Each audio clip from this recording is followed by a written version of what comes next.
vous êtes en troisième année de thèse au sein de l'école doctorale 548, donc, et membre du laboratoire IMAT, Institut de mathématiques de Toulon. Vous travaillez sous la direction de M. Pierre Sébechy, c'est ça? Oui. Tout est fait, le cours est en place, le matériel aussi fonctionne. Il a quel est le titre de la thèse? Je rappelle le titre, on pourra lire juste là. Homogénéisation de composites élastiques périodiques à fort contraste, conception de métamatériaux de second gradient. C'est bien ça? Oui, c'est bien ça. Dès que vous sentez prêt, le maître du temps, à ma droite, On vous laisse la parole. de la présentation. Mesdames et messieurs, nous allons commencer par une petite devinette. Quel est le point commun entre les aides d'avion, les pièces de voiture et les planches à voile? Pas évident, n'est-ce pas?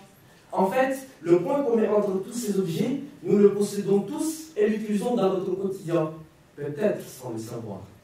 Il s'appelle matériaux composites, c'est-à-dire des matériaux constitués de fibres et de résine. L'objectif de ma thèse est d'étudier ces matériaux composites du point de vue mathématique. Je m'intéresse particulièrement à une classe de matériaux composites qui se modélisent comme la répétition des mêmes motifs dans toutes les directions. C'est l'exemple de la structure que vous voyez à l'écran. Le motif est mis à l'évidence en bleu. Si vous voulez un autre exemple, vous allez dans un magasin, vous trouverez des cartons à nid d'abeille. Mesdames et messieurs, j'ai un rêve à vous raconter. J'ai fait un rêve qu'un jour, nous pourrons remplacer les fibres de carbone qui se trouvent dans les ailes d'avion par des matériaux intelligents. C'est-à-dire des matériaux qui pourraient imiter le système humain, le système nerveux humain. Alors, si je vais vous décrire la propriété que j'attends de ces nouveaux matériaux, je vais vous hypnotiser pendant quelques secondes.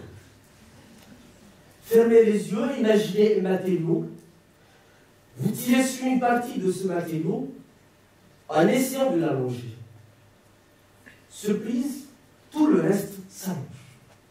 Est-ce qu'en vrai, vous voyez dans la vie quotidienne un des matériaux? Non. C'est pourquoi je me suis lancé 2 défis. Le premier défi, c'est de démontrer la faisabilité de ces nouveaux matériaux de façon rigoureuse, c'est-à-dire en faisant parler des formules mathématiques. Mon deuxième défi, c'est de fabriquer un matériau, un prototype de ces nouveaux matériaux par impression 3D. À l'heure actuelle, je peux vous dire que j'ai remporté le premier défi.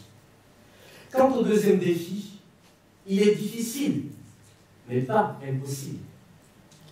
J'ai donc décidé de poursuivre mon rêve, tout en espérant que les applications concrètes de ma recherche apparaissent dans les années à venir. Je vous remercie.